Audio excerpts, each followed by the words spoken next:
Kemudian dalam hadis yang diriwayatkan oleh Imam Tirmidzi, dan imam-imam yang lain meriwayatkan sebuah hadis di mana Rasulullah sallallahu alaihi wasallam bersabda, "Alaikum biqiyamil lail, alaikum biqiyamil lail." Hendaknya kalian melakukan qiyamul lail.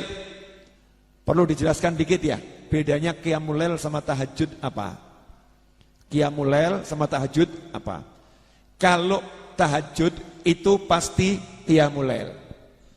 Kalau tahajud itu pasti qiyamul lail. Kalau qiyamul lail belum tentu tahajud. Lah terus bedanya di mana? Tahajud adalah sholat sunnah yang dilakukan setelah sholat fardu isya dan diawali dengan tidur dulu. Jadi habis isya tidur, kemudian bangun sholat malam, itu namanya tahajud. Meskipun itu witir, kalau dilakukannya setelah tidur, witirnya termasuk tahajud. Sholat hajat dilakukannya setelah sholat isya kemudian tidur, bangun sholat hajat 2 rakaat, itu namanya tahajud. Sholat di malam hari yang dilakukan setelah sholat isya dan diawali dengan tidur dulu, itu tahajud. Kalau qiyamul lail adalah sholat malam, ya sholat malam.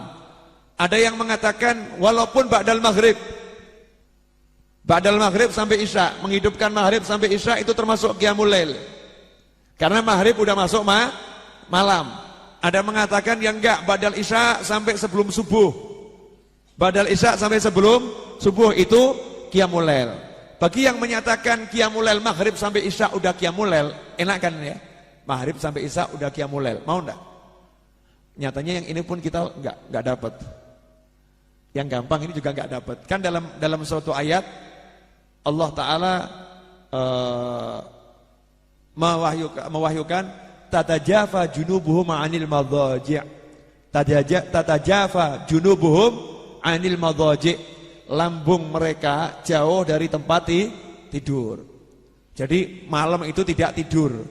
Lambungnya ini. Orang kalau tidur kan miring di sisi kanan ya. Nah, atau terlentang. Lambungnya jauh dari tempat tidur. Ayat itu dikatakan turun tentang qiyamul lail, turun tentang qiyamul lail. Tapi ahli tafsirnya berbeda-beda. Ya, tafsirnya berbeda-beda. Sebagian mengatakan kanu yatataqayyadun ma bainal maghribi wal isya yusallun.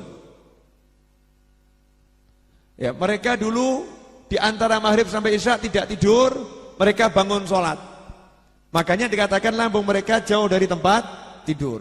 Sehingga mengisi waktu antara maghrib dengan isya tanpa tidur untuk sholat malam, itu udah termasuk qiyamul lail. Udah termasuk qiyamul lail. Kenapa? Karena waktu paling enak untuk tidur itu habis maghrib. Jangan dicoba. Jangan dipraktekkan. Itu waktu paling enak buat tidur itu habis maghrib. Jadi menjelang maghrib tidur ya sampai isya itu waktu paling enak. Makanya orang-orang kafir dulu di zaman Nabi SAW, mereka sebelum maghrib sudah tidur ya, maghrib tidur, isya tidur, nanti mereka kadang bangunnya tengah malam terus mabuk-mabukan. Karena itulah di awal Islam sholat malam itu suaranya keras, maghrib keras, isya keras, subuh keras. Kenapa? Beda dengan sholat siang. Sholat siang itu zuhur pelan, asar juga pelan. Tapi kalau maghrib, isya, subuh berjamaah ataupun sendiri disunahkan dengan jahar, dengan suara keras. Kenapa bisa begitu? Karena di awal Islam di jam-jam sholat malam itu orang kafir lagi pada tidur. Orang kafir lagi pada tidur, sehingga sholatnya dengan suara keras tidak menimbulkan kecurigaan, tidak membahayakan muslimin. Dulu karena kalau ketahuan muslimin sholat, diajar tuh yang sholat. Ya, yang sholat diajar, dibantai itu. Yang sholat itu dianiaya. Karena Islam masih awal dan umat Islam masih sembunyi. Tapi kalau siang, karena mereka itu bertebaran di muka bumi, yang ke pasar, yang aktivitas, nanti kalau suaranya keras kedengeran, makanya sholatnya suaranya pelan-pelan.